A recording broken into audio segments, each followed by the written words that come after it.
বরিশালের একজন ব্যবসায়ী অগ্রণী হাউজিংয়ের এমডিকে মারধর করা হয়েছে, লাঞ্ছিত করা হয়েছে।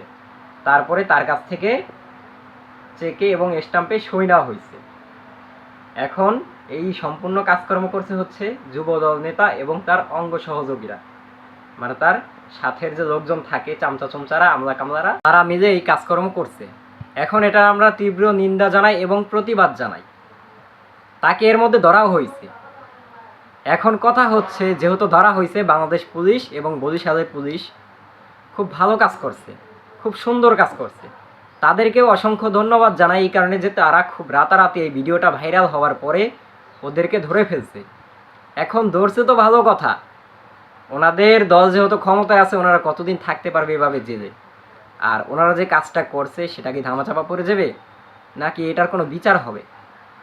এই জিনিসটা অবশ্যই জানা দরকার, এই বিষয়টা অবশ্যই বোঝা দরকার।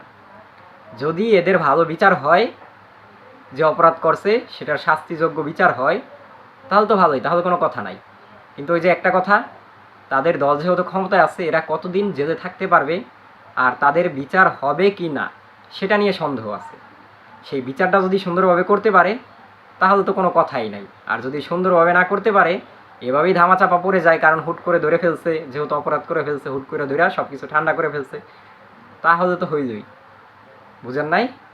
এরকমের কোনো কিছু করা যাবে না। বাংলাদেশ পুলিশকে বলতে চাই, আপনারা যেহেতু ওকে ধরছেন, অবশ্যই এটার ভালো বিচার হওয়া দরকার, যে এই কাজটা কেন করলো, কী কারণে করলো।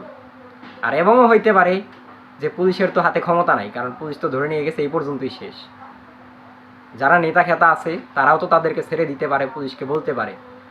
তাদেরকেও বলি, আসলে আপনারা গুরুত্ব দিয়ে যদি এইসব বিষয়গুলো দেখেন, তাহলে ভবিষ্যতে আপনাদের কোনো বদনাম হবে না।